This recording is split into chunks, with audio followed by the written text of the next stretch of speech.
Hey Corona Diary, day 15, and there's nothing to report about me and my family's health today, which I suppose is a good thing. Nothing's changed, we all are still as we were yesterday. In terms of the news, there wasn't as much of it either. The death toll had risen to, that can't be right, 393. I'm sure that's probably meant to be 1,393.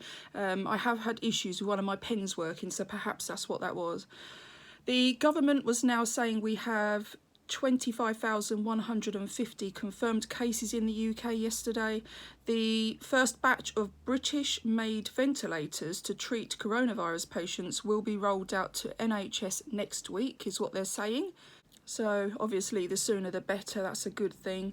I also saw that US deaths had exceeded China's after rising to 3,393. Now I'm guessing or assuming that's on a daily basis, so that's how many they have had in 24 hours, which is shocking. Very upsetting, very... I don't know how to put into words how that makes me feel. I do struggle, even if it's not... You don't need to be upset just because it's family or friends. I struggle with loss as a general, and so even if it was one, it would upset me. So this is really hard. Seeing these numbers every day isn't easy for me, but I think unfortunately for all of us, we all need to be paying attention to the news. We do need to know what's happening, unfortunately, so I can't choose not to see it on a daily basis. I've got 5 children, we're a family of 7, so I have to pay attention. There was reports that British Airways had suspended all flights from Gatwick Airport yesterday, which once again I think is one of them things that I probably assumed that that's what would have already have happened. I didn't see that it hadn't, and so when you see these sorts of reports you think, oh okay, so it hadn't already happened. But you know, how are we all to know what's happening with flights? I mean, I thought that borders would have closed and that's it, no planes at all for a little while. But, you know, if we're in lockdown, the argument for me is that if we're in lockdown and they're only wanting you to travel locally and not use public transport, then why are planes still moving around? Because how many people realistically live just down the road from their airport? Not many. So maybe a bit naive of me, but anyway.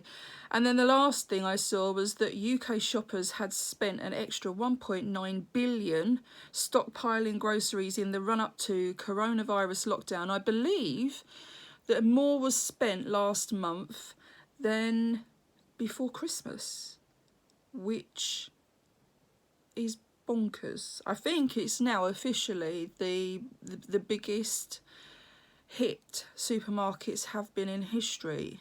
I mean, I could be wrong, but I'm sure that's what I heard somewhere. I hear so many different things now and I make note of things, but I just can't remember everything or where it came from, so please accept my apologies.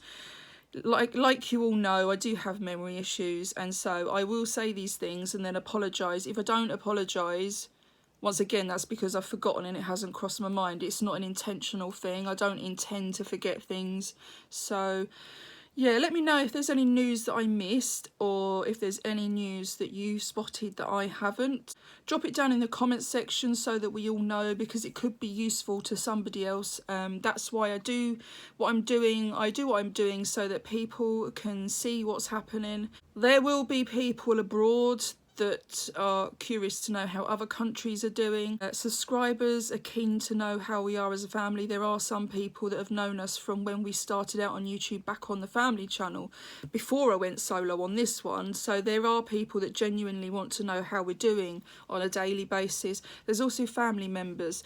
Putting videos like this public means they have access to seeing how we're doing without me having to text everybody all the time. It just makes things easier because I'm not constantly explaining the same thing over and over again. It's not about being rude, honestly. It's just that because of what we're going through as a family and we're all separated, it's upsetting enough without having to keep going over the same things over and over. So it really does make life a lot easier to do these videos, and yeah, there's some, you know, if you don't want to watch them, that's absolutely fine. So I fully anticipate that this isn't for everybody. Not everybody wants to be watching and hearing about it all day. I know I don't. And I've not really watched many videos on YouTube about coronavirus. When it all started out, I watched a couple. But please know that this video is purely about looking back in years to come for my children. This is something that's so big it will go down in history, and it is nice to be able to know what happened for us and how we was dealing with it. So that was today's update. Please stay healthy, stay safe, take care of yourselves, and I will see you with tomorrow's update. Bye.